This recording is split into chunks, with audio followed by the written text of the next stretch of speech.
ಇವರಲ್ಲಿ ಬಹಳಷ್ಟು ಜನ 80% ಎಜುಕೇಟೆಡ್ ಅಲ್ಲ. ಹೇಳ್ಕೊಳ್ತಾರೆ ನಾವು ಡಾಕ್ಟ್ರುಗಳು, ನಾವು ಇಂಜಿನಿಯರ್ಗಳು, ನೋ, ಅಥವಾ ಲಾಯರ್ಗಳು, ಅವ್ರ ವೃತ್ತಿಲಿ ಸಕ್ಸಸ್ ಆಗಿದೆ ಬರಲ್ಲ. ಅಲ್ಲಿ ಧರ್ಮೇಂದ್ರ ಪ್ರಧಾನ್ ರಾಜೀನಾಮೆ ಕೊಡಿ ಅಂತ ಆಗ್ರಹಿಸಿದ್ರು. ರಿಸೈನ್ ಮಾಡಿಸಿ ಕಾಂಗ್ರೆಸ್ ಪಾರ್ಟಿಲೂ ಇರೋ ಒಂದಿಬ್ರು MP ಬೇರೆ ಪಾರ್ಟಿಲೂ ಇರೋ ತಗೊಂಡೊಂದು ಕಮಿಟಿ ಮಾಡಿ 40 ದಿನದಲ್ಲಿ ಕೊಟ್ಬಿಟ್ಟಿರೋರು. ಅವರು ಇಲ್ಲಿ ಕ್ಲೀನ್ ಚಿಟ್ ಕೊಟ್ಟಿರೋರು. ಆಮೇಲೆ ತಗೋಬೋದಾಗಿತ್ತು. ಧರ್ಮೇಂದ್ರ ಪ್ರಧಾನನ್ನ ರಾಜೀನಾಮೆ ತಗೋಬೇಕಾಗಿತ್ತು. ಇಷ್ಟು ಸಮಸ್ಯೆನೇ ಆಗ್ತಿರ್ಲಿಲ್ಲ. ಅದೇ ಮಾತನ್ನ ನನ್ನಂತವ್ರು ಕೇಳ್ತಾರಲ್ಲಪ್ಪ, ಬಿಡದಿನಲ್ಲಿ ಬೇಡ ಇದು ಟೌನ್ಶಿಪ್ ಅಂತ ಯಾಕಪ್ಪ ಹೇಳಲಿಲ್ಲ? 40 ವರ್ಷದ ಮೇಲಿದಾರಲ್ಲ, ಅವ್ರನ್ನ ರಾಜಕೀಯದಿಂದ ದೂರ ಇರಿಸ್ಬೇಕು ಅಂದರೆ ಇವತ್ತಿನ ಯಂಗ್ಸ್ಟರ್ಸ್ಗೆ ಮಾತ್ರ ಸಾಧ್ಯ. ನನ್ನ ಆತ್ಮೀಯರೇ, ಇವತ್ತು ನಾನು ಬಿಡದಿ ಟೌನ್ಶಿಪ್ ಬಗ್ಗೆ ಮಾತನಾಡೋಣ ಅಂತ ಅಂದ್ಕೊಂಡಿದ್ದೆ. ಆದರೆ ನಿನ್ನೆ ನೋಡಿದೆ ಆ ಮಕ್ಕಳ ಗಲಾಟೆ. ನಮಗೆಲ್ಲ ಮಕ್ಕಳೇ ಅವರು. ಇಲ್ಲಿ ಮಾಡ್ತಿದಾರಲ್ಲ, ನೀಟ್ ಎಕ್ಸಾಮ್ ವಿಷಯದಲ್ಲಿ ಹೋರಾಡ್ತಿದಾರಲ್ಲ, ಬೀದಿಗೆ ಇಳಿದಿದಾರಲ್ಲ, ಪ್ರತಿಭಟಿಸ್ತಿದಾರಲ್ಲ, ಎಲ್ಲ ನನ್ನ ಮಕ್ಕಳು ಮತ್ತು ಮೊಮ್ಮಕ್ಕಳಿಗಿಂತೂ ಸ್ವಲ್ಪ ದೊಡ್ಡವರು. ನಮ್ಗೇನಾಗುತ್ತದು? ಇವರು ಈ ರಾಜಕಾರಣಿಗಳಿದಾರಲ್ಲ, ಸೆಂಟ್ರಲ್ ಗೌರ್ಮೆಂಟ್ ಇರಲಿ, ಸ್ಟೇಟ್ ಗೌರ್ಮೆಂಟ್ ಇರಲಿ, ಬೇರೆ ಗೌರ್ಮೆಂಟ್ಸ್ ಇರಲಿ, ಇವರಲ್ಲಿ ಬಹಳಷ್ಟು ಜನ 80% ಎಜುಕೇಟೆಡ್ ಅಲ್ಲ. ಅಂದರೆ ಪ್ರಾಪರ್ ಎಜುಕೇಟೆಡ್ ಅಲ್ಲ. ಸುಮ್ಮನೆ ಏನೋ ಒಂದು ಓದಿರ್ತಾರೆ, SSLC PUC ಅಥವಾ ಡಿಗ್ರಿ ತಗೊಂಡಿರ್ತಾರೆ. ಯಾಕೆಂದರೆ ಚೆನ್ನಾಗಿ ಓದೋನು, ಸತ್ಯವಾಗಿ ಹೇಳ್ತಿದ್ದೀನಿ, ಈ ಹಂತದಲ್ಲಿ ಇಂಡಿಯಾದಲ್ಲಿ ಪಾಲಿಟಿಕ್ಸಿಗೆ ಬರಲ್ಲ. ಹೇಳ್ಕೊಳ್ತಾರೆ ನಾವು ಡಾಕ್ಟ್ರುಗಳು, ನಾವು ಇಂಜಿನಿಯರ್ಗಳು, ನೋ, ಅಥವಾ ಲಾಯರ್ಗಳು, ಅವ್ರ ವೃತ್ತಿಲಿ ಸಕ್ಸಸ್ ಆಗಿದೆ ಬರಲ್ಲ. ಯಾವ ಕಾರಣಕ್ಕೂ ಬರೋದಿಲ್ಲ. ಯಾಕೆಂದರೆ ಪೊಲಿಟಿಷಿಯನ್ ಅಂತ ತಕ್ಷಣ ಜನ ತೂಚಿ ಅಂತ ಉಗಿತಾರೆ. ಕ್ರಿಮಿಗಳು ನೋಡ್ತಿದ್ದಾರೆ. ಅವ್ರಿಗೆ ಕರೆಯೋ ಪ್ರಾಪರ್ ಪದ ಏನು ಎಲ್ಲ ಕಡೆ ಅಂತ ಹೇಳಿದ್ರೆ ಹೆಗ್ಗಣಗಳು. ಯಾಕೆಂದರೆ ಅವರು ಏನೂ ಕೆಲಸ ಮಾಡಿದೆ, ಬರೀ ಮಾತನಾಡಿಕೊಂಡು, ಬರೀ ಮಾತನ್ನೇ ಬಂಡವಾಳ ಮಾಡಿಕೊಂಡು ಜೀವನ ಸಾಗಿಸ್ತಾ ಇರ್ತಾರೆ. ಏನೂ ಕೆಲಸ ಮಾಡೋದಿಲ್ಲ ಅವರು.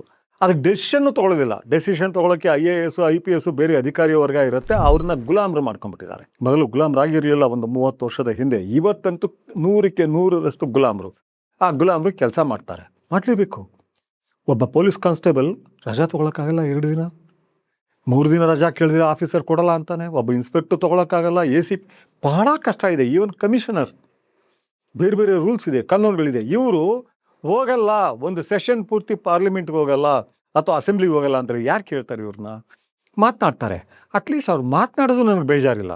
ಮಾತನಾಡೋದ್ರ ಮೂಲಕ ಜನ ಒಲಿಸ್ಕೊಳ್ಳಿ, ಕನ್ವಿನ್ಸ್ ಮಾಡಿ ಅಂತ ಇರಲಿ ಬಿಡಿ, ಪಾಲಿಟಿಕ್ಸ್ ಅಂತ ಅನ್ಬೋದು. ಆದರೆ ಆ ಮಾತು ಕೂಡ ತೂಕ ಕಳ್ಕೊಂಡ್ಬಿಟ್ಟಿದೆ. ಎಳ್ಳಷ್ಟು ತೂಕ ಇಲ್ಲದಿರೋ ಮಾತನಾಡಿಕೊಂಡು ಕಾಲ ಕಳೆಯಬಹುದಾದ ಒಂದೇ ಒಂದು ವಲಯ ಅಂದರೆ ರಾಜಕೀಯ. ನಾನು ಸುಳ್ಳು ಹೇಳ್ತಾದ್ರೆ ಹೇಳಿ, ರಾಜಕೀಯ ಒಂದು ಮಾತು ಕೂಡ ನೀವು ಆಡಬೇಕಾಗಿಲ್ಲ. ಮತ್ತು ಆ ಸೂಕ್ಷ್ಮತೆಯೂ ಬೇಕಾಗಿಲ್ಲ. ಭಾಷೆಗೆ ತನ್ನದೇ ಆದ ಸೂಕ್ಷ್ಮತೆ ಇದೆ. ಭಾಷೆ ಅಂದ ತಕ್ಷಣ ಅದು ಸಾಮಾನ್ಯ ಅಲ್ಲ. ಇಲ್ಲಿ ನಮಗೆ ಕ್ರಿಯೇಟ್ ಮಾಡಿಕೊಟ್ಟವರಲ್ವಾ ವ್ಯಾಸ, ವಾಲ್ಮೀಕಿ, ವೈದಿಕ ಋಷಿಗಳು, ಎಲ್ಲರೂ ನಮ್ಮ ಕಾಲದಲ್ಲೇ ದೇವನೂರು ಮಹಾದೇವ, ಅನಂತಮೂರ್ತಿ, ಲಂಕೇಶ್ ಎಲ್ಲ ಕೊಟ್ಟಿದ್ದಾರಲ್ಲ ಭಾಷೆ, ಎದೆಗೆ ಬಿತ್ತಿದ್ದಾರಲ್ಲ ಆ ಭಾಷೆ. ಆ ಭಾಷೆಯ ಸೂಕ್ಷ್ಮತೆ ಕೂಡ ಇವ್ರಿಗಿಲ್ಲ. ಇಷ್ಟ ಬಂದದ್ದು ಈ ಕ್ಷಣಕ್ಕಷ್ಟೇ. ಯಾಕೆಂದರೆ ಅವ್ರಿಗೆ ಗೊತ್ತಿದೆ ಇವತ್ತನ್ನು ನಾಳೆ ಮರ್ತು ಬಿಡ್ತಾರೆ. ಇವತ್ತು ಅಲ್ಲಿ ನೀಟ್ ನಡೀತಿದೆ, ಇಲ್ಲಿ ಬಿಡದಿ ನಡೀತಿದೆ. ಈ ನೀಟ್ ಹೇಗಿದೆ ಅಂದರೆ, ಯಾರೋ ಮಕ್ಕಳು ಎಕ್ಸಾಮ್ ಕಟ್ಟಿದ್ದಾರೆ, ಒಂದು 20 ಲಕ್ಷ ಮಕ್ಕಳು ಕಟ್ಟಿದ್ದಾರೆ ಅನ್ನೋ ರೀತಿಲಿ ಬಹಳ ಜನ ಬಿಹೇವ್ ಮಾಡ್ತಾರೆ. ನೋ, ಆ ಮಕ್ಕಳು ನಿಮ್ಮನೆ ಮಕ್ಕಳು, ನಮ್ಮ ಮನೆಯ ಮಕ್ಕಳು. ಆ ಮಕ್ಕಳು 2 ಸಾರಿ ಎಕ್ಸಾಮ್ ಕಟ್ಟಬೇಕು ಅಂದರೆ ಏನಾಗಿರುತ್ತೆ? ಮೊದಲನೇ ಎಕ್ಸಾಮ್ನಲ್ಲಿ 90 ತೊಗೊಂಡವನು ಅಥವಾ 98 ತೊಗೊಂಡವನು 2ನೇ ಎಕ್ಸಾಮ್ನಲ್ಲಿ 78 ಅಂದರೆ ಏನಾಗಿರುತ್ತೆ? ರ್ಯಾಂಕ್ ಹೊರಟೋಗಿರುತ್ತೆ.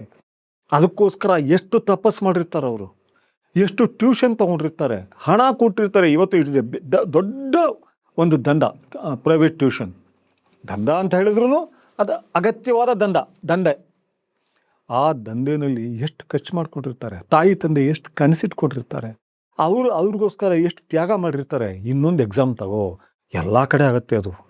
ಬಹುಶಃ IAS ಅಲ್ಲಿ ಮಾತ್ರ ಆಗಿಲ್ಲ, KAS ಅಲ್ಲಿ ಆಗುತ್ತೆ, ನೀಟ್ನಲ್ಲಿ ಆಗುತ್ತೆ, ಇಂಜಿನಿಯರಿಂಗ್ ಎಲ್ಲ ಎಕ್ಸಾಮ್ಗಳಲ್ಲೂ ಆಗುತ್ತೆ. ಈ ಎಕ್ಸಾಮ್ಗಳಲ್ಲಿ ಆಗ್ತಿದ್ರೆ ಅರ್ಥ ಏನು? ಯಾರು ಜವಾಬ್ದಾರಿ? ಇದಕ್ಕೆ ಜವಾಬ್ದಾರಿ ಯಾರು? ಅಲ್ಲಿ ಧರ್ಮೇಂದ್ರ ಪ್ರಧಾನ್ ರಾಜೀನಾಮೆ ಕೊಡಿ ಅಂತ ಆಗ್ರಹಿಸಿದ್ರು. ಯಾಕೆ ಧರ್ಮೇಂದ್ರ ಪ್ರಧಾನ್ ಆ ಕ್ವಶ್ಚನ್ ಪೇಪರ್ ಲೀಕ್ ಮಾಡಿದ್ದಾರೆ ಅಂತ ಹೇಳಲಿಲ್ಲ, ಕ್ವಶನ್ಸ್ನ ಕೊಟ್ಟಿದ್ದಾರೆ ಅಂತ ಹೇಳಿಲ್ಲ, ಅದಕ್ಕೆ ದುಡ್ಡು ಕಲೆಕ್ಟ್ ಮಾಡಿದ್ದಾರೆ ಅಂತ ಹೇಳಿಲ್ಲ. ಧರ್ಮೇಂದ್ರ ಪ್ರಧಾನ್ ಪುಟ್ಗೋಸಿ ಆಗಿ 15 ಲಕ್ಷ 20 ಲಕ್ಷಕ್ಕೆ ಎಲ್ಲ ಕೈ ಹಾಕೋ ಮನುಷ್ಯ ಅಲ್ಲ. ಒಂದು ಪೇಪರ್ಗೆ 15 ಲಕ್ಷ ಇದು. ಅವರೆಲ್ಲ ಭಾಳ ದೊಡ್ಡ ಲೆವೆಲ್ ಇದ್ದಾರೆ, ಆಳವಾದ ಲೆವೆಲಲ್ಲಿ ಆಗರ್ಭ ಸಂಪತ್ತನ್ನು ಗಳಿಸ್ತಿದ್ದಾರೆ ಎಲ್ಲ ಮಿನಿಸ್ಟರ್ಗಳು, ಎಲ್ಲ ಪಾರ್ಟಿಯವರು. ಆದರೆ ಆ ಮನುಷ್ಯನ ರಿಸೈನ್ ಮಾಡಿಸಿದ್ರೆ ಏನಾಗ್ತಿತ್ತು? ರಿಸೈನ್ ಮಾಡಿಸಿ ಕಾಂಗ್ರೆಸ್ ಪಾರ್ಟಿಲೂ ಇರೋ ಒಂದಿಬ್ರು MP ಬೇರೆ ಪಾರ್ಟಿಲೂ ಇರೋ ತೊಗೊಂಡೊಂದು ಕಮಿಟಿ ಮಾಡಿ 40 ದಿನದಲ್ಲಿ ಕೊಟ್ಬಿಟ್ಟಿರೋರು. ಅವರು ಇಲ್ಲಿ ಕ್ಲೀನ್ ಚಿಟ್ ಕೊಟ್ಟಿರೋರು. ಆಮೇಲೆ ತೊಗೋಬೋದಾಗಿತ್ತು. But they don't want to do it. ಯಾಕೆಂದರೆ ಗೆದ್ದು ಅಲ್ಲಿ ಕೂತ್ಕೊಳ್ತಾರಲ್ಲ, ಪಾರ್ಲಿಮೆಂಟ್ ಅಥವಾ ಅಸೆಂಬ್ಲಿಗೆ ಹೋಗೋವರೆಗೂ ನೀವೇ ದೇವರು, ಮತದಾರ ಪ್ರಭುಗಳು, ಮತದಾರ ದೇವರುಗಳು, ನಮ್ಗೆ ಹಾಕಿ, ನಾವು ನಿಮ್ಮ ಭಿಕ್ಷುಕರು, ನೀವು ಮಾಲೀಕರು. ಅಲ್ಲ, ಆದ ತಕ್ಷಣ ಈ ಕೊಳಕರು ಹೇಳೋದೇನು ಅಂದರೆ, ನೀವು ಗುಲಾಮರು, ನಾವು ರಾಜರುಗಳು, ನಾವು ಹೇಳ್ದಂಗೆ ನೀವು ಕೇಳಬೇಕು. ಆ ಜವಾಬ್ದಾರಿನೇ ಹೊರಟೋಗುತ್ತೆ.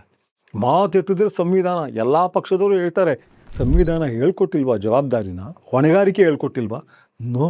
ಈಗ ಬಿಡಿ, ಬಿಡದಿ ಬಗ್ಗೆನೂ ಅಷ್ಟೇ, ಯಾರೂ ಕೂಡ ರೆಡ್ ಲೈನ್ ಯಾಕೆ ತೆಗೀಲಿಲ್ಲ ಅನ್ನೋ ಪದ ಆಡ್ತಿಲ್ಲ. ಇವತ್ತು ರೆಡ್ ಲೈನ್ ತೆಗೀರಿ ಅಂತ ಹೇಳ್ತಾ ಇಲ್ಲ, ಬೇರೆ ಎಲ್ಲ ಮಾತನಾಡ್ತಿದ್ದಾರೆ.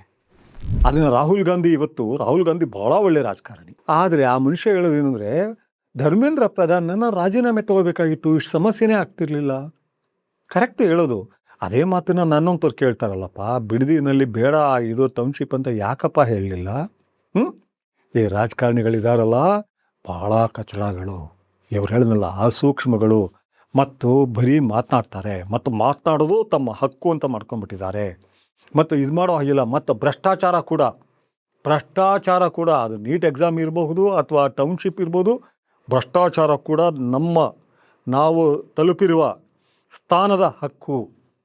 ನಾವು MLAಗಳು, ನಾವು MP ಗಳು, ನಾವು ರಾಜಕಾರಣಿಗಳು, ನಾವು ಮಿನಿಸ್ಟ್ರಿಗಳು, ನಾವು ಏನು ಬೇಕಾದ್ರೂ ಮಾಡ್ತೀವಿ, ಹಕ್ಕು.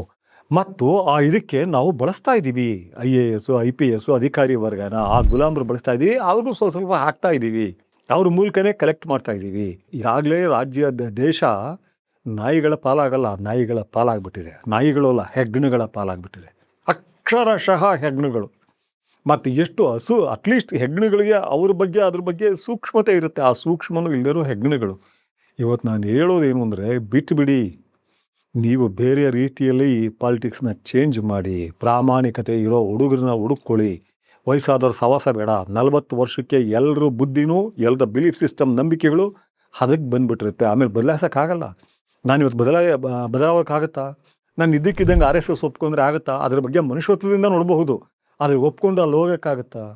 ಅಥವಾ ಅದು ಬೆಂಬಲಿಸೋ ಪಾರ್ಟಿ ಜೊತೆ ಇರೋಕ್ಕಾಗತ್ತಾ? ನಮ್ಗೆ ಎಷ್ಟು ಕಷ್ಟ ಆಗುತ್ತೆ. ಕಾರಣ ಬಿಲೀಫ್ ಸಿಸ್ಟಮ್ ಆಗಿಬಿಟ್ಟಿದೆ. ಈ ವಯಸ್ಸಿನಲ್ಲಿ ಚೇಂಜ್ ಮಾಡ್ಕೊಳಕ್ಕಾಗಲ್ಲ. ಏನೇ ಆಮಿಷ ಹೊಟ್ಟಿದ್ರು ಬಹಳ ಕಷ್ಟ. ಆಮಿಷಕ್ಕೋಸ್ಕರ ಹೋದರೂ ಸಹ, ಹೋಗಿರೋಲ್ಲ ಇಲ್ಲ ಅಂತ ಹೇಳ್ತಾರೆ, ಹೋಗಿದ್ರು ಸಹ ಬಿಲೀಫ್ ಸಿಸ್ಟಮ್ ಬದಲಾಗಿರಲ್ಲ. ಆಮಿಷ ಮಾತ್ರ ತೊಗೊಂಡಿರ್ತೀವಿ. ಬಿಲೀಫ್ ಸಿಸ್ಟಮ್ ಹಾಗೇ ಇರುತ್ತೆ.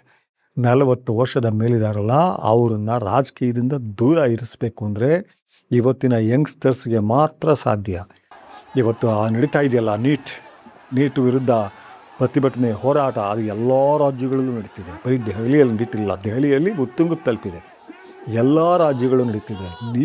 ಇವತ್ತು ಕಮ್ಯುನಿಕೇಷನ್ ನಮ್ಮ ಟೈಮ್ನಲ್ಲಿ ಇದ್ದಂಗೆ ಇಲ್ಲ. ನಿಮಗೆ 10 ಸೆಕೆಂಡಲ್ಲಿ ಯಾರನ್ನು ಬೇಕಾದ್ರೆ ರೀಚ್ ಆಗ್ತೀರಿ. ಸೆಕೆಂಡ್ಸ್, ಮಿನಿಟ್ಸ್ ಅಲ್ಲ, 1 ಗಂಟೆಯಲ್ಲಿ ಇಡೀ ಇಂಡಿಯಾ ರೀಚ್ ಆಗಿರ್ತೀರಿ. ನೀವೇ ಒಂದು ರೀತಿ, ಅದು CJPನೋ MJPನೋ RAT-JPನೋ ನನಗೆ ಗೊತ್ತಿಲ್ಲ, ಯಾವ್ದಾದ್ರು ಬರಲಿ. ಬಟ್ ಅಲ್ಲಿ ಕಮಿಟ್ಮೆಂಟ್ ಒಂದೇ, ಧರ್ಮಕ್ಕಲ್ಲ, ಭಾಷೆಗಲ್ಲ, ಜಾತಿಗಲ್ಲ, ಗುಂಪಿಗಲ್ಲ, ಯಾವುದಕ್ಕೂ ಅಲ್ಲ, ಒಂದು ಮಾತ್ರನೇ ಇರಬೇಕು, ಪ್ರಾಮಾಣಿಕತೆ ಮತ್ತು ಕಾನೂನು. ಇವತ್ತು ನಾವು ಭ್ರಷ್ಟಾಚಾರ ಅಂತೀವಿ. ಆ ಭ್ರಷ್ಟಾಚಾರ ಎಸಗ್ತಾ ಇರೋನಿಗೆ ನಾನು ಅಪ್ರಾಮಾಣಿಕ ಅನ್ನೋ ಇದು ಕೂಡ ಇಲ್ಲ. ನಾನು ಮುಂದೆ ಮಾತನಾಡ್ತೀನಿ, ಏನೇನು ಆಗ್ತಿದೆ. ನನ್ನನ್ನು ಭಾಳ ಕೇಳ್ತಾರೆ, ನೀವು ಇನ್ನೂ ಇದುವರೆಗೂ ಮಾತನಾಡಿಲ್ಲ ಬಿಡದಿ ಟೌನ್ಶಿಪ್ ಬಗ್ಗೆ. ನಾನು ಹೇಳದೇ ಇದ್ರೂ ಗೊತ್ತಿರಲ್ವಾ ಅದು, ಆದರೂ ನಾನು ಹೇಳ್ತೀನಿ. ಬಹುಶಃ ಮುಂದಿನ ಅದನ್ನೇ ವಿವರವಾಗಿ ಮಾಡ್ತೀನಿ. ಎಷ್ಟು ವಿಸ್ತೃತವಾಗಿ, ವಿಶದವಾಗಿ, ವಿವರವಾಗಿ ನಾನು ಮಾಡ್ತೀನಿ ಅಂದರೆ ಮಾಡೇ ಮಾಡ್ತೀನಿ. ಅದ್ರ ಮೂಲಕ ಇವತ್ತು ಏನಾಗ್ತಿದೆ, ಇದು ಯಾವುದೋ ಒಂದು ಪಾರ್ಟಿಗೆ ಸೀಮಿತ ಅಲ್ಲ. ಎಲ್ಲ ಪಾರ್ಟಿಗಳು ಆಡ್ತಾ ಇರೋ ಡ್ರಾಮಾ ಇದು, ಎಲ್ಲ ಪಾರ್ಟಿಗಳು ಆಡ್ತಾ ಇರೋ ನಾಟಕ ಇದು.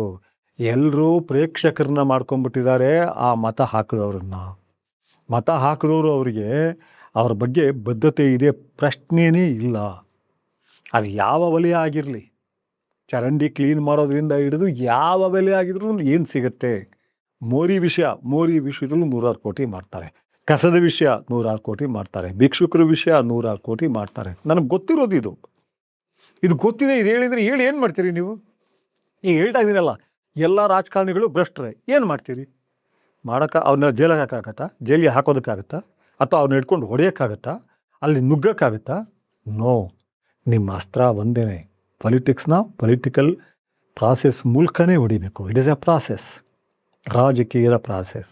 ಎಲ್ಲರೂ ನಾನು ಕೇಳ್ಕೊಳ್ಳೋದು ಒಂದೇ, ಬರೀ ಈ ಪ್ರತಿಭಟನೆಗಳಲ್ಲೇ ಇದು ಭಾಳ ದೊಡ್ಡದಾಗಿದೆ. ಈ ಪ್ರತಿಭಟನೆಯ ಕಿಚ್ಚು ಆರಬಾರ್ದು. ಇನ್ನು ಒಂದು ವಾರದಲ್ಲಿ ಬಹುಶಃ ಬೇರೆ ಏನೇನೋ ತೊಗೊಳ್ತಾರೆ, ಆಗ ಆರುತ್ತೆ. ಆರಿದ್ರೂ ಸಹ ನಾವು ಮುಂದೆ ಹೀಗಾಗಬಾರ್ದು, ನಾವು ಸಫರ್ ಮಾಡೋದ ಹಾಗೆ, ನರಳೋ ಹಾಗೆ, ಸಂಕಟ ಪಟ್ಟಿರೋ ಹಾಗೆ ಇನ್ಯಾರೂ ನರಳಬಾರ್ದು ಅನ್ನೋದಾದರೆ ನೀವು ಬೇರೆ ರೀತಿ ಆಲೋಚನೆ ಮಾಡಿ. ಥ್ರೂ ಯುವರ್ ಕಮ್ಯುನಿಕೇಷನ್ ನೆಟ್ವರ್ಕ್ ಹೇಗೆ ಬದಲಾಯಿಸಬಹುದು ಇಂಡಿಯಾದ ಒಂದು ರಾಜಕೀಯ ನಕ್ಷೆಯನ್ನು ಅನ್ನೋ ಬಗ್ಗೆ ಯೋಚನೆ ಮಾಡಿ. ನಮಸ್ಕಾರ. ಎಷ್ಟು ನಿಮಿಷ ಆಯ್ತಪ್ಪ?